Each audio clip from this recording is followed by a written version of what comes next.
Abbott سے خبر شامل کرتے ہیں ہمارے بیورو چیف طاہر مغل کی رپورٹ کے مطابق پاکستان پیپلز پارٹی ہزارہ ڈویژن کے سیکرٹری اطلاعات نائب گل عباسی کا محترمہ بینظیر بھٹو شہید کی 18ویں برسی کے موقع پہ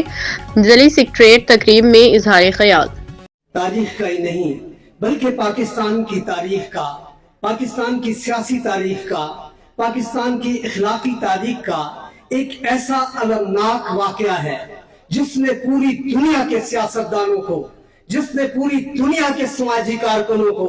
جس نے پوری دنیا کے سکالرز کو ہلا کر رکھ دیا۔ اگر آپ ان کی آراء کو دیکھیں تو پھر آپ اس بات کا اندازہ لگا سکتے ہیں، لیکن سب سے زیادہ نقصان بھٹو خاندان کا اور پھر پاکستان پیپلز پارٹی کے ورکر کا ہوا ہے، جن سے ان کی وہ لیڈر چھین لی گئی جو ان کی امید تھی، جو صرف پاکستان کے لوگوں کی نہیں بلکہ مسلم امہ کی امید تھی۔ وہ امید 27 دسمبر 2007 کو ان ظالموں نے راولپنڈی کے لیاقت باغ میں ہم سے ہماری امید چھین لی۔ لیکن میں سمجھتا ہوں کہ بلا شبہ جب تک جلے ندیب شہیدوں کے لہو سے، جب تک جلے ندیب شہیدوں کے لہو سے کہتے ہیں کہ جنت میں چراغاں نہیں ہوتا، بلا شبہ پاکستان پیپلز پارٹی کی چیئرمین کی اس قربانی سے پاکستان پیپلز پارٹی کے ویژن کو، پاکستان پیپلز پارٹی کے مقصد کو، پاکستان پیپلز پارٹی کی تحریک کو ایک جلا ملی ہے۔ اور آج کا دن ہم دکھ اپنی جگہ پہ ہے،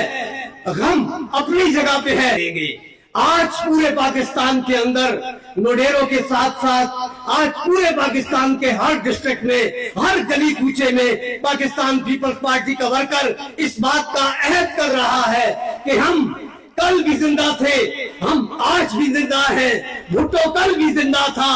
آج بھی زندہ ہے۔ اور محترمہ بینظیر بھٹو نے جاتے ہوئے ہمیں یہ بات بتائی ہے کہ نہ گواہ ناوے کے نیم کش دل ریزہ ریزہ گما دیا، نہ گواہ ناوے کے نیم کش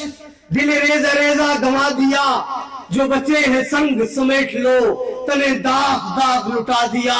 میرے چارہ گھر کو نوید ہو صفے دشمنہ کو خبر کرو، وہ جو قرض رکھتے تھے جان پر وہ حساب آج چکا دیا،